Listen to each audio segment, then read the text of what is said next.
Hey guys, it's Ted Bogert with the TED Show. We're back. Sorry for that little delay. It took a minute to say we were live.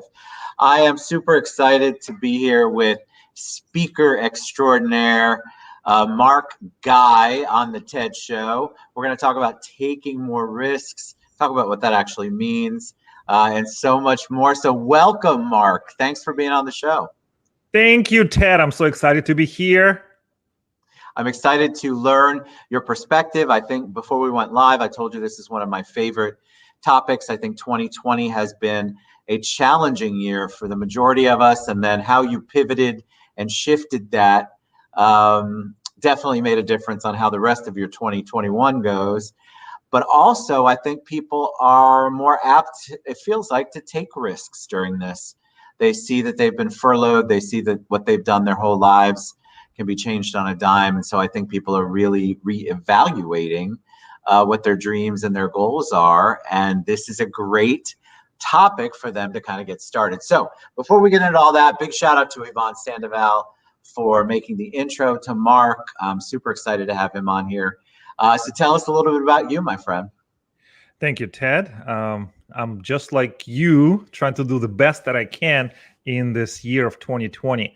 One of my mentors, when the health crisis started to unravel, he said, 2020 is a great pause.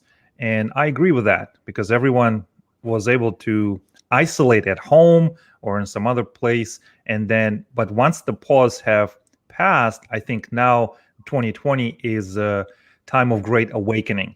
And that's why I love talking about risk taking big risk, taking small risk, taking any size of risk that are personable and intimate to you, because I think every time you take a risk, you create perhaps a more diverse and perhaps more a future with more opportunities versus where you're staying now.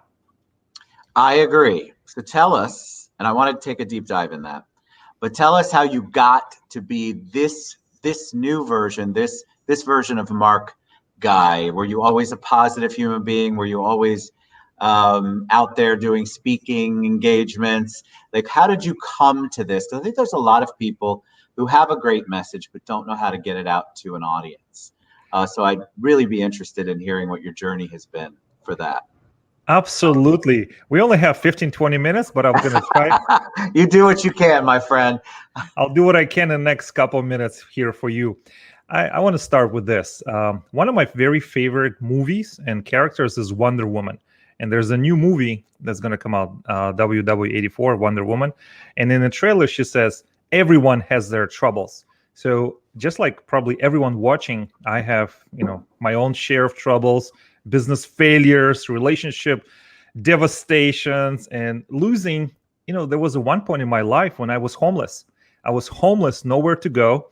And a friend allowed me to sleep on his couch until I got back onto my feet. That's awesome. And I felt that, when you have the choice to become bitter, or you can become better. And I realized everything can be taken away from a man, except the very last of our choices and our freedoms is to, what is the situation trying to show me? What is the situation trying to teach me? What can I do now? And I feel that everyone who's watching has or have had difficulties in their lives. And I can always bet that we have recurring thoughts in our brain. Like, for example, what will people think of me?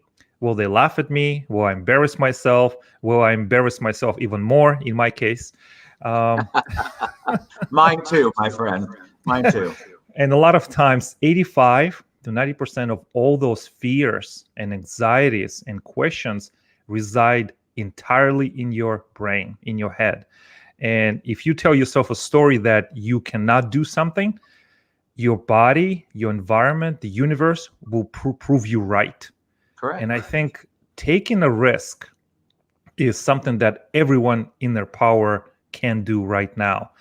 Learning, coming up through being a child, young adult, and now professional in my field, I realized that there will be challenges, there will be tribulations, but how you decide to feel right now, I think will determine what kind of energy you bring to the room, what kind of Yes. energy you create in your workspace, in your personal space. I feel that your energy and the way you carry yourself introduces you before you open your mouth. And after those traumatic experiences that have coincided with 2007, 2008, and 2009, almost 10 years ago, after losing a lot of all my physical possessions, relationships, and all the things I worked so hard for and gave my energy, my blood, sweat, and tears, everything was taken away. That was a pit. And from that point, I decided, how can I learn to shift my perspective? Is this situation really true? Is this person really feel this way, or there's something I don't understand? So perhaps one of the things that have helped me is to continuously evaluate, is this situation final? Is this the end of the road? And if it's not, could there be another alternative? And alongside now about taking risks. And since we started on this about 10 years ago, I have served as a youth pastor at a church in downtown Orlando, right there on the Church Street. I'm no longer in that position, but that also have catapulted me to share my message with a wider audience. I think you said so much, so I'm going to try to back up and I'm going to try to ask some questions. I think people will listen and say, wow, that is so awesome that he was able to come out of 2007, 2008, not having a place to go.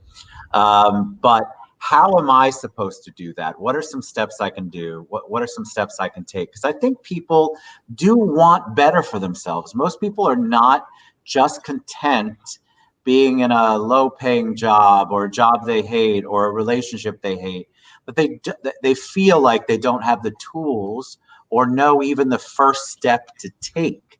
So can you share with them a little bit about maybe some tools that you used or some first steps that you took?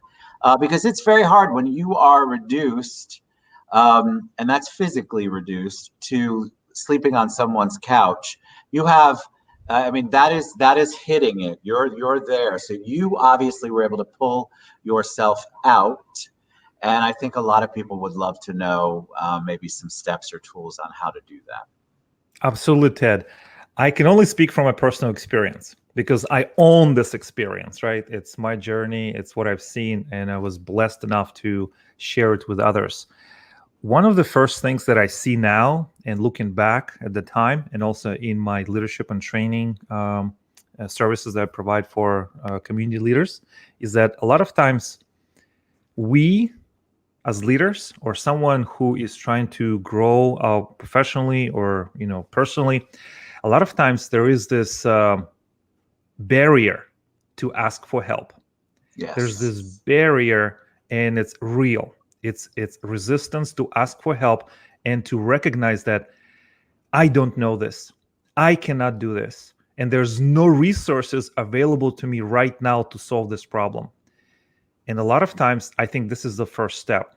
You have to ask and recognize and be emotionally mature enough to be self-aware to ask for help.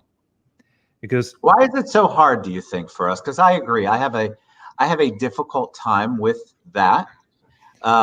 Personally, I'm getting better, but I think we get conditioned to not ask for help. That there's a stigma attached to asking for help for things. And so people plow through, or at least try to plow through, situations and suffer unnecessarily because they didn't ask for help. So many people are suffering. And I feel this, I observe this, and I have the relevant data to actually talk about this.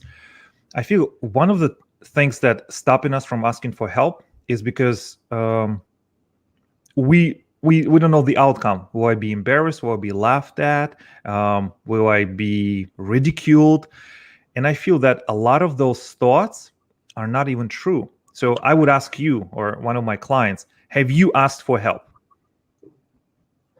And I will stop talking and I'll put the shift to my client and get them a little bit uncomfortable, still with the love and compassion and care. But have you asked for help? Have you actually did it? Or is it something that you believed 10 years ago that no longer true? The circumstances have changed. Have you asked for help? And I look at them with those eyes. I, I would imagine initially you must get the squirmy wormy. They don't like to talk about it, or they're going to give you 1,000 excuses or reasons why they have not asked for and, help. and I understand that. Nobody wants to be embarrassed. And I think one of the biggest fears we have in our society, in this country and outside, is to look vulnerable, to Yes. look less than. And I feel that I would have a conversation with someone and say, well, you have been doing this and that and try to do this on your own. What results have you gotten?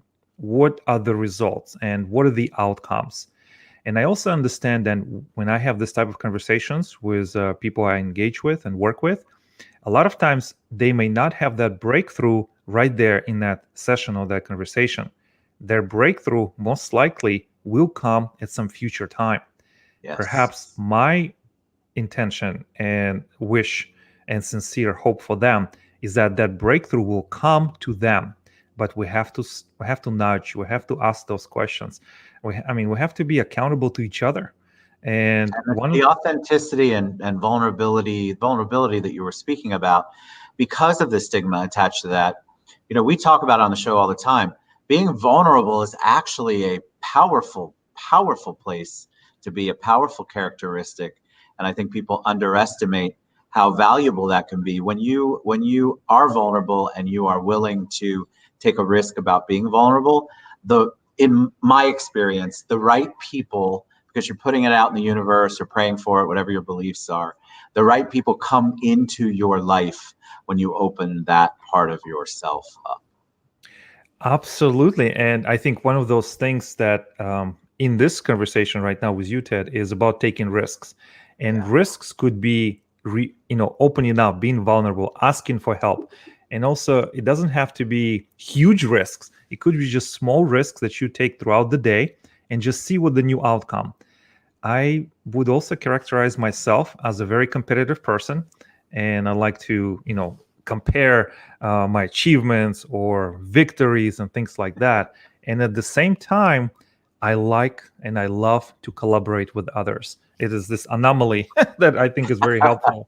And That's a healthy anomaly to have. I mean, people also get so caught up in competition versus collaboration. It doesn't have to be mutually exclusive. You can be a competitive person, set goals, know what other people do, and still be able to collaborate. But you're right. I think a lot of people think that they have to be one or the other, and that unfortunately is not the best recipe for moving forward and making progress. Absolutely. I think right now we are in the age of high expectations, as you know, and I think the health crisis have accelerated the expectations of virtual experiences, professional delivery, and speed of service.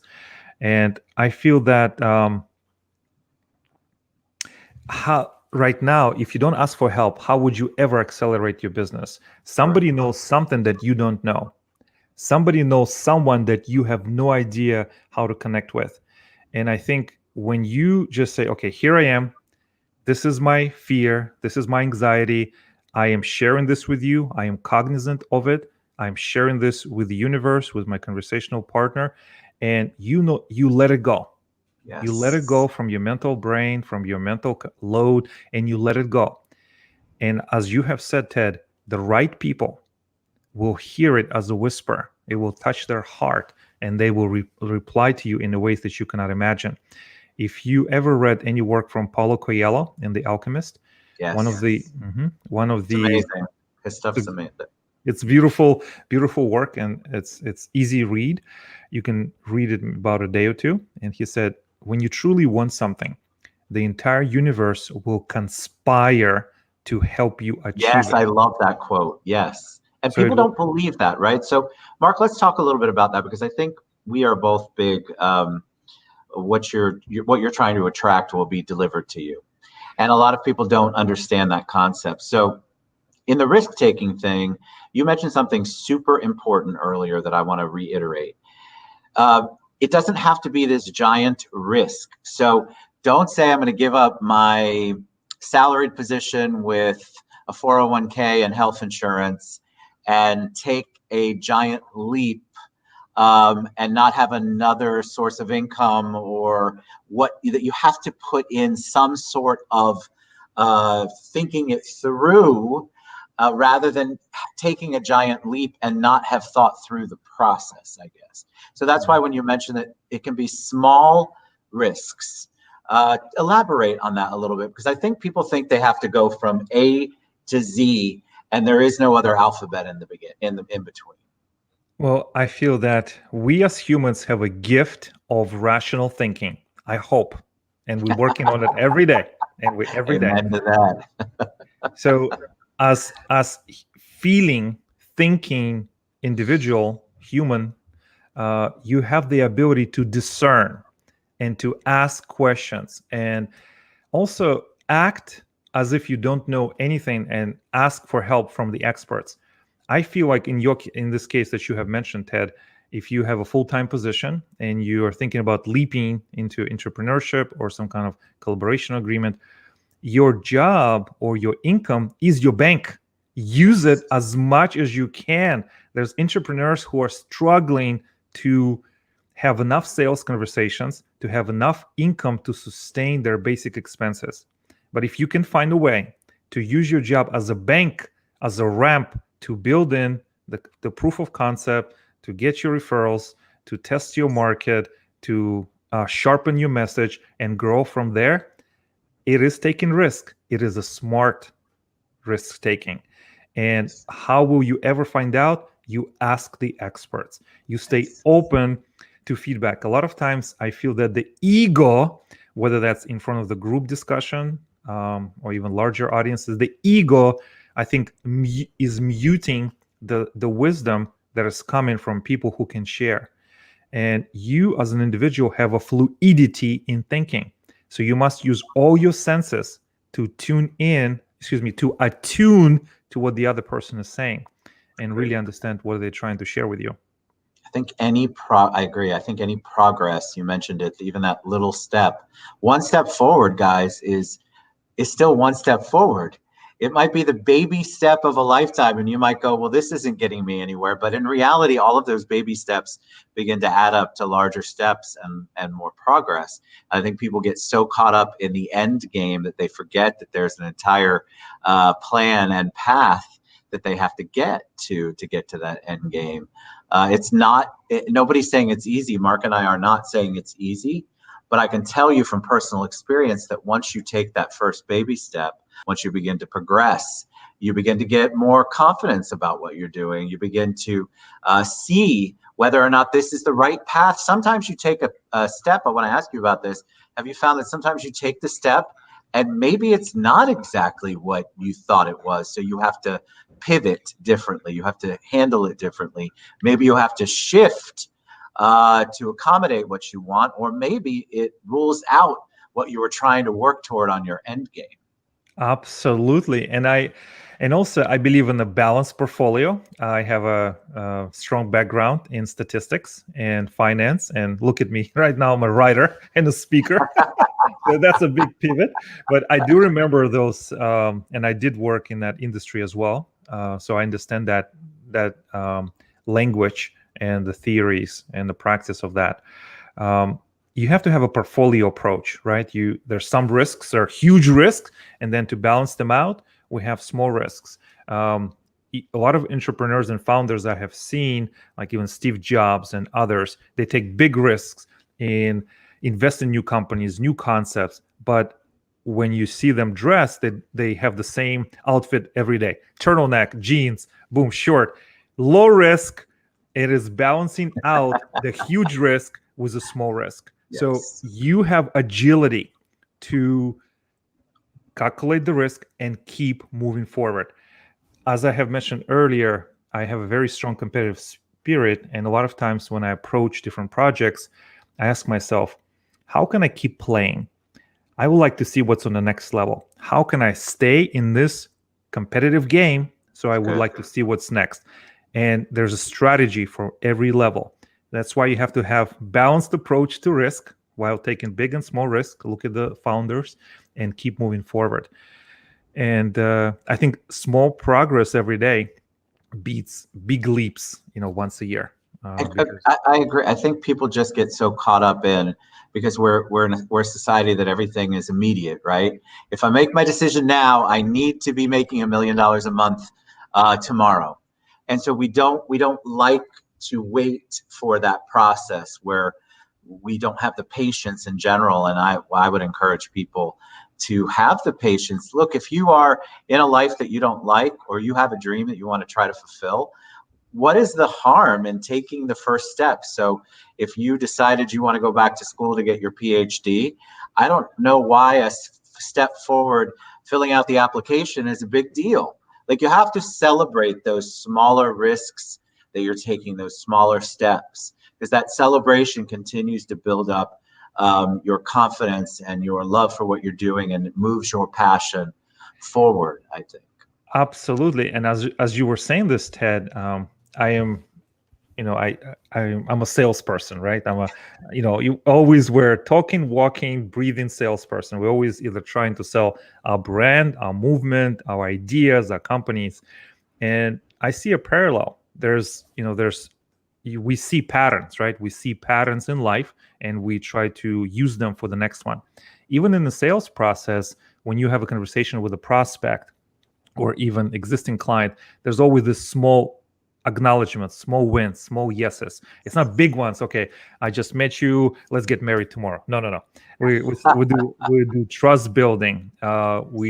Consistency over time equals trust, and we have those baby steps until we either get to a resolution, the contract signed, or perhaps change in the interaction. But it's small steps to build trust. And it's the same thing that can be applied in your life. It doesn't have to be huge. Just whatever you're comfortable with, it is much better than not taking any risks at all. Oh my God, best advice right there. You trust me, guys. What Mark is saying is so true. You will relish that first risk you take, that first step you take, and realize most people will come back and say, "Why didn't I do it? I shouldn't have been afraid to take that first step."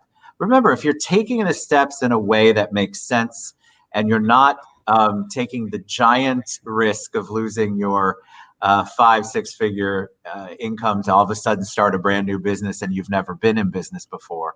If you're doing the steps like Mark is talking about and really celebrating those victories, you can move so much further. And then I think you're gonna say, "Why didn't I do it sooner? Why didn't I do it sooner?" And also, this is beautiful, Ted. I agree with you.